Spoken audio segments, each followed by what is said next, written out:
Welcome back to Season 2 of In the Middle of It, a podcast about participation culture. Join us out in the field as we explore what it really takes to grow participation culture in communities. I'm Cissy Rock. I'm Lucy-Mary Mulholland. And I'm Duncan Matthews. In the Middle of It, Season 2 starts now. Let's go. How do we hold the tensions, the turmoil, the celebration and the joy and move forward in a way that kind of upholds everyone's self-respect? It sort of makes you think we're playing with this idea of it's not just about being self-sufficient, but being community-sufficient, of feeling that sense of all this resource available at your fingertips through relationship building. Just being there to do it is kind of what we're trying to encourage, rather than who is owning what is being done. Hey, at the end of the last episode, after we, as it always happens, we'd finished recording and then we started talking a little bit more. And I think you said something about flailing around. Yeah? Yeah. I agreed with you. Yeah. Yeah. Sometimes we feel like we're flailing around in this pilot. And then other times we feel, nope. We've got this. Yep. Something's happening. This is good. And that's what we're going to explore a little bit today. Pragmatism, like what's the pragmatic approach? How do we hold the tensions, the turmoil, the celebration and the joy and move forward in a way that kind of upholds everyone's self-respect and dignity? The communities, the weavers, ours, the funders. It's an open book of exploration. A perspective that you and I come from, Cissy, is quite a bit of pressure on ourselves that we have fronted up to the DIA. We said we're going to do this amazing pilot, which is going to solve all your problems and be the next revolution in community development. And then when we're actually in the middle of it, the pragmatic approach to that may feel slightly different. One level, we know that we're here and we're testing something new, we're testing something different. But we still very much feel that commitment that we've made to people we're in relationship with. Yeah, I remember saying to one of the DIA people, we might test this and it might fail. Might fail, and them looking quite shocked. And me secretly going, ha, ha, ha, but it won't. And then there's moments where I'm thinking, oh, actually, maybe it's not, creating what I thought it would in my own mind. Mm. And I like what you're saying about relationships, because it's all well and good to come into a community, and I'm really clear we do not want to be the fourth latest thing that's come into a community and then go, oh, actually the conditions aren't here or it's a bit hard and left. We're committed, no matter what's happening. We're in a relationship here. We're going to see this through. But that takes a lot in terms of resource, not just financial resource, but emotional resource, people resource, pivoting resource in your mind. And, maybe that's where some of the pressures also come from. What pressure have you felt, Lucy-Mary? I guess I like what you're saying about is like upholding everyone's dignity. And again, what sort of talking about last week is sort of holding that balance of it's about the community, but it's also about the funders as well who have put their faith in us to do something, and the identity as well of the groups as they form, that the groups feel that they have a sense of creative license and autonomy, and they're not just our minions. They feel like they're really able to respond to their places and draw on their own creative offerings. And what's our pragmatic response to that? Like, how do we find the squiggle down the middle between fulfilling all our hopes and dreams and aspirations for this pilot versus, when we're on the ground and just really wanting to respond and be pragmatic? And I'm just going to cut in here with the definition of pragmatic, according to Google. Pragmatic, dealing with things sensibly and realistically in a way that is based on practical rather than theoretical considerations. There is something in there when I hear that around, here are the things you said that you would do to get funding. Here's how they're actually turning out. How much pressure do you apply to do A, B, C, and D, for instance, to the Weaver group? Come on now, just do this. Or how much do you go, oh, actually, this has to be fully organic? I like those words in the definition of sensible and realistic. I guess I've sort of experienced that. I've quite enjoyed that dynamic that you and I have, Cissy, where sort of I'm perhaps maybe trying to make the real stuff happen, like getting, what's really happening, who are you talking to, what's the plan for next week, what have you been working on the last week? And you're coming in to provide these sort of supervision spaces where we're doing that sensing into what are we noticing is happening here? What are we noticing in ourselves? What are we learning about this work? And making sure that we're doing that kind of reflective piece as well as working on the week-to-week stuff. And I think making sure you've got those two threads running feels like an important part of the process. I was thinking we were on our tea break talking about the role of marketing, right? Let's get real here. So, you've got marketers who understand the call to action, who understand how to put things together to ignite people's imagination. And then you've got people weavers in the community. And at what point does Neighbours Aotearoa who are piloting this project say, we need to put a few drops of professional marketing into this people weaver movement so that we can get some traction, we can get some calls to action. And that to me is what being pragmatic is. Like at what point do we make an assessment about what expertise we need to bring in? Because that's the point of Neighbours Aotearoa and Community Think doing this pilot, right? We don't want to have all our weavers on the ground having to learn everything from scratch. They should be drawing on our 15 plus years of running Neighbours Aotearoa, of doing other community work, of knowing what works. So when you've only got a year to do a pilot, you can go out with something which does capture attention, a postcard or a fridge magnet or... Me, I love the magnet. Anything custom printed you love. I do. It's a weakness.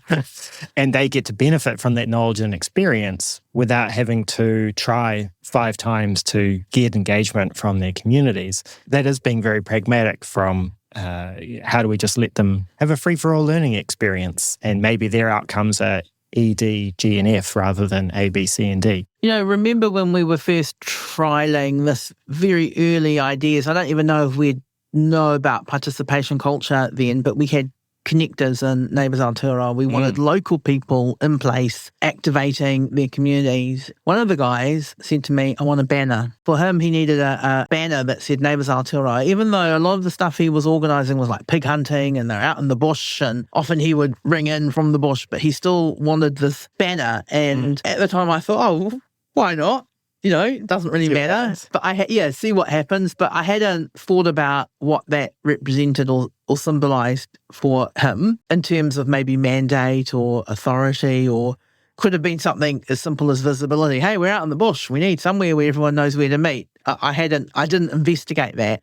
But I have noticed similar things creeping in, and without a value judgment. We have seen banners. We have seen T-shirts. Seen websites, business cards, launching parties. Yes, this is to me one of those moments where you say, well, look, do we bring in our thinking here and influence? Does that fit under the sensible and realistic? Or do we say, let's be pure to a pilot and let these groups, for whatever reason, generate whatever they need? And I mean, you probably are in the middle of it the most, Lucy-Mary. Yeah, I think that's been a difficult tension to hold because I think there is definitely a magnet effect of going down the entity route where things can become so professionalized that then suddenly all the energy is going into keeping that professional image maintained, and suddenly you've lost the grassroots vibe. At the same time, sometimes there's a cultural sense around, like doing a launching party for one of our teams was about receiving a blessing from the kingitanga who kind of opened this mahi and blessed the kaupapa. And so that was like a really important thing to have that kind of formal moment. And then, other teams have experimented with having almost no formality and just having a tagline, meet your neighbours, and nothing else, and their email, Neighbours Aotearoa email addresses. Just what can you do just with those two things? I think one of the cool things about this project is because we've got 3 locations, we've seen it play out quite differently in each place. So I think that produces quite a lot of interesting learnings. Yeah, I'm constantly asking myself that question of, do I pull them back a little bit here? Do I let them go? Where's that kind of sweet spot? And to be fair, we encouraged people to come up with a name and an identity based on work we'd done. Had this amazing moment where this group of connectors were doing some community-led development work in Panama Road, and their role was to go out and engage the community. And they were saying, we kind of want something that ties us together. And one of them said, Panama used to just be, my backyard. And we love that. Yes, Panama's big backyard. And that became the name of the project and the series of engagement that we're doing, and it just felt so right. It wasn't forced. And we thought, that's great. Let's apply that to the other pieces of work that we're doing. And actually you can't just pick something up and apply it, right? Because we've then forced people maybe to come up with a name and an ideas because it worked so well here, but hasn't necessarily met the function that we wanted it to, the coalescing function. In fact, it's taken us down a different track. That's true. And there's been actually quite an interesting development recently is that with our Glenview team, that they've really tapped into the story of their place, the Mangako Tukutuku river system, and have called it Manaki Mangako Tukutuku. And we were having this conversation about getting T-shirts printed, and I could just feel these red flags in my mind of like, oh God, it's starting to feel quite corporate-y, the big logo, and it doesn't feel quite in the spirit of the project. And so we ended up just kind of having this really organic conversation, and by the end of it, talked about maybe we just have the logo as a very little thing on the sleeve, but we'd put on the T-shirt Manaki and the definition of what that means, and Mangako Tukutuku and what that is. So it's more of an invitation into a practice of caring for Mangako Tukutuku rather than, hey, this is our entity and here's our logo. And it was cool just seeing them shift their design ideas based on that idea of going down the entity route feels like getting more square, whereas this kind of pivot they had of taking it from the noun into the verb felt like it was bringing it back around into the spirit of the project.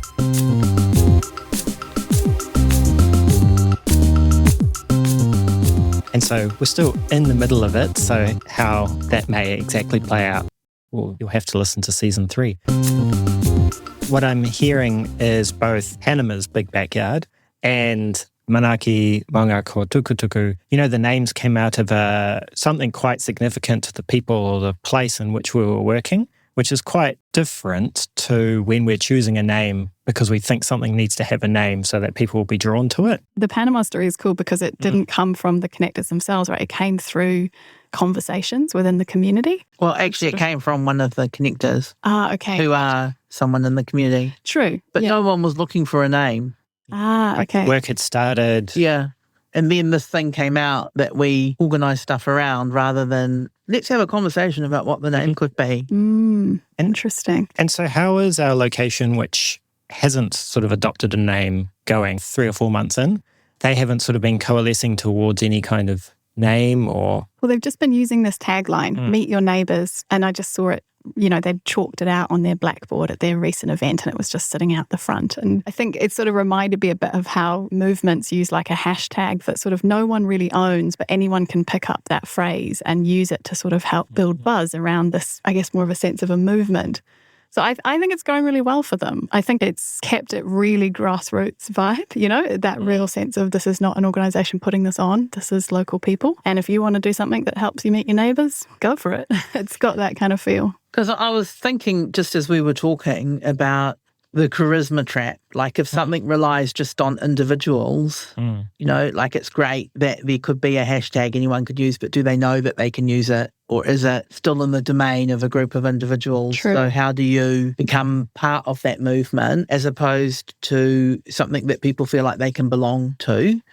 Oh, yes, I'm part of Kia ora Addington, or I'm part of, is it Kainga Wellsford? Wellsford Kainga. Yeah, just thinking about myself, really, the difference between being Cissy Rock and Cissy Rock that set up Community Think. Not wanting to say one's better than the other, but just realising that sometimes people like to belong to something, and also realising when we think only certain people own or can do something, like how do we make it in the public realm? And I haven't got any answers. Making some guesses, but that need to belong or desire to belong to a group seems like quite a deeply ingrained human trait that we all have. But what was the second part you said, Cissy? The who owns a movement or who owns something. That, again, I'm guessing, but feels something that's a bit more constructed in societies. And what is it about society today and or specifically here in Aotearoa that makes that the case where we can't just relax back into that desire to belong? Like we feel we need permission to join a group before we're allowed to participate. Yeah. We need permission to belong rather than just creating the belonging. Or a structure to belong to. A structure to belong to, yeah. Yeah, and is it, what's that word we use when people have their own area, territory? Yes. People feel territorial. I mean, I can think of organisations that are working in the same areas and feel quite territorial and competitive with each other. And I can think of, in Lower Hutt, there's this building that seems to have all these different furniture shops. So, it has Freedom and Lazy Boy and Target. And actually, having them all together, I think, is probably good for them, because people will come and say, oh, there's 3 different places I can go to, rather than having to go everywhere. So it doesn't have to be competitive. You can have a whole lot of things coexisting that actually create their own stronger whirlpool or ecosystem. But actually, at the moment, we're quite individual in our thinking. So it's our organisation that does the such and such, or we've always done the park cleanups. Why is she thinking that she, and this becomes a tension and creates a fraught. That's what you're talking about with New Zealand society, eh?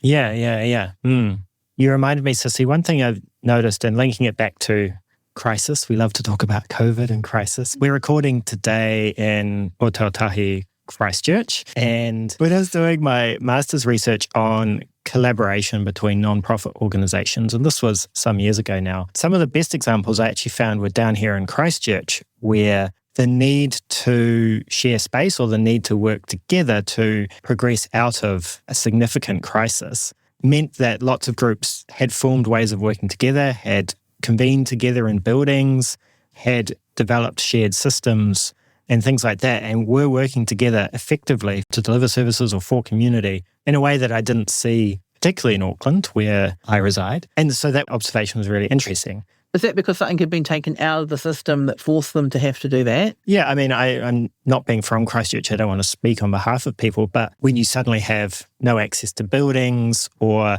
suddenly a lot of even people's digital infrastructure, some of that was taken away or removed, you no longer had access to your files.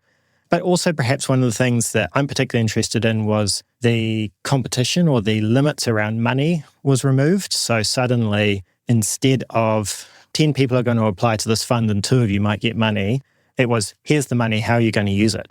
Or, oh, yeah, we know we gave you money for rent, but actually it doesn't make sense anymore. So the reins have come off. It was recovering from crisis, but it's also the very square restraints around people were taken away, which has enabled a whole lot of very quick collaboration, innovation, I said, to come about down here. Because I think, we know there are funds where you can only apply to them if you're collaborating, but people have still got their eye on the fund, right? So they're come and collaborate with me and we'll go for this fund. Not actually we have a genuine something we want to collaborate. Yes. When there's a genuine need to do something, it removes the competition, it removes the orientation perhaps towards funding or resources or scarcity. The need to own something rather than just the need to be there to do it, which I think is how we link it back to participation culture, and that just being there to do it is kind of what we're trying to encourage rather than who is owning what is being done.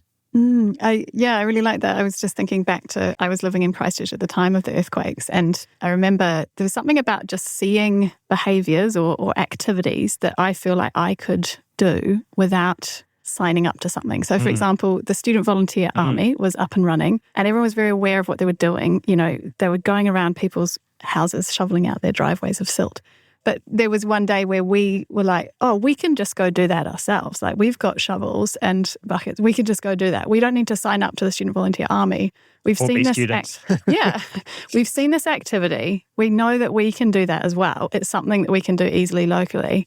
And so we just went out and did it. And I think that's something, is actually seeing things that we just don't have as many examples out there in community these days of just seeing, oh, you can just organise a community soup thing. Or actually, it's really easy just to organise a crop swap to share all your garden vegetables. Like modelling. Yeah. You need modelling. And modelling can work both ways, right? Like I was thinking, and I know you've been involved in this, but awards, right? When we set up something where there are awards to certain communities or certain things you're doing in communities, even if it's a feel-good thing and they get something out of it, you're still creating a hierarchy of people who win and people who come second, rather than saying, actually, all of this is just as important. And so sometimes we do, I don't think it's reverse modelling, but, we model the things that reinforce actually some things that we want to try and dismantle.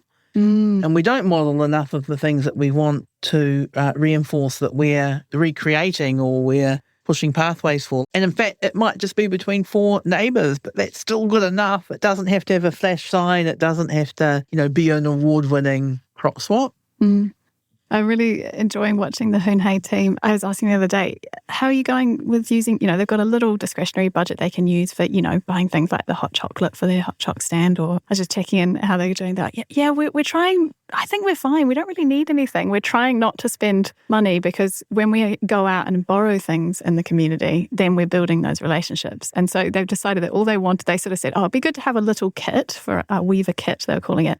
That what they realised in the end is all they wanted in the Weaver kit was bunting and a blackboard. That was it. Everything else they felt like they could source through relationships they had in the community. And I think that's another modelling thing of you don't need a lot. Look how much you can actually put on and do because of all this community resource out here. And it sort of makes you think we're playing with this idea of it's not just about being self-sufficient, but being community-sufficient, of feeling that sense of all this resource available at your fingertips through relationship building. Yeah, and I like that. I feel it's quite a romantic idea. I mean, I wonder how you get into relationship to know that there are those resources to borrow. What happens if you're out of, how does that work? What are the things that we can do to get people into relationship? Because I think it's pretty easy to feel isolated in communities as well. For sure. And I think that's the role of our weavers, right? It's not just to provide, hey, I can get you this, but say, hey, I'm going to take you down the road and introduce you to so-and-so. They've got a gazebo you can borrow, to make some of those connections. Which spirals back to, and that's why we have pop-up hot chocolates, so that you just happen to be walking along and this exists because you're not in a relationship perhaps, or you are able to go back and talk to someone else who's not well networked. So there you are, episode 3 of season 2. Duncan just said that was really good discussion. So keep on listening, because the discussion's just going to get better and better. Next time, we really want to explore this idea of professionalising community development. What does it mean to be a local doing community development in your own community? What happens when you parachute in? Are there certain skills you've got to have? Do you need a 3-year degree? All these things and more will be explored in episode 4 of In the Middle of It. Join us then. Ka kite. Bye. Thanks goes to 104.6 Planet FM Community Access Radio Auckland for their excellent recording studio and guidance in producing this podcast. The music is Pistoriosis by Shane Ivers of soundmanmusic.com, Mal Joannison for bringing together draft episodes, Mish Maskol for their audio engineering expertise, and our weavers Libby, Jalen, Charles, Tui, Nay, Holly, Lisa, Ray and Carol. With additional music by Snake and Bongo and Afrobot. Final sound production and mix by Barney Duncan.